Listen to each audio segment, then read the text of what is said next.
Face the wall. What am I doing in Burma? I've found 5 beautiful girls who answered a call for auditions, and I train in a studio with them 5 days a week. I've started Myanmar's first girl band. 2, 3, and up.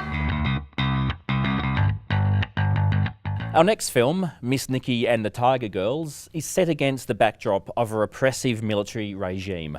It follows 5 young women from Burma who form the country's first all-girl pop group, mentored by a Nikki May, a woman from Australia.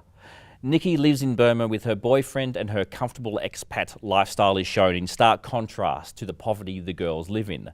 They're hungry for fame and fortune because they want to help their families survive. Initially, the group is financed by a local entrepreneur and known as the Tiger Girls. Then they lose this backing and take on their own name, Myanmar Girls. Myanmar, get it? Director Juliette Lamont's first documentary was the award-winning The Snowman. Here she follows the performers as they learn to sing and dance, as well as facing the challenges of trying to look the part of smooth and sexy international pop stars, all against Burma's conservative laws and social norms.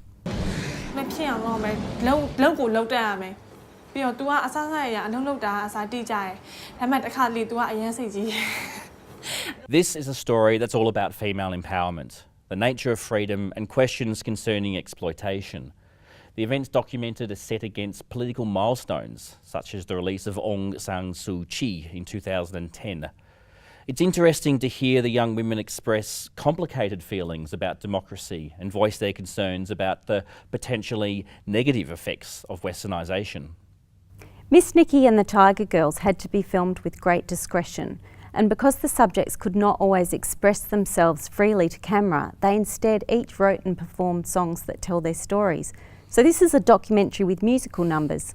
It's innovative, high-energy filmmaking, and it gives us a great insight into the way universal dreams are lived out in very specific cultural circumstances.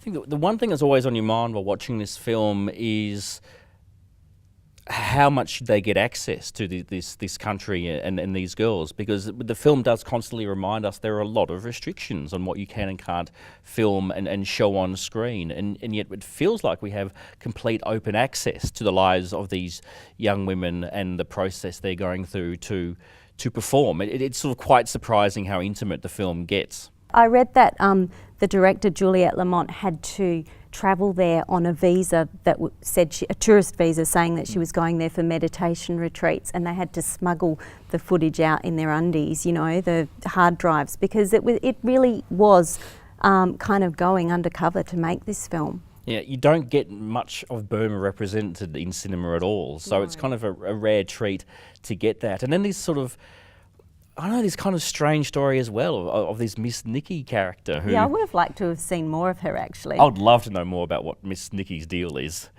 because she's very much this, I mean, she's this kind of vibrant, energetic, clearly highly creative, but also very demanding woman who takes these girls under her wing and is sort of both a mentor, but also really pushes them as well. It's a complicated relationship she has with the girls. It makes for really interesting viewing.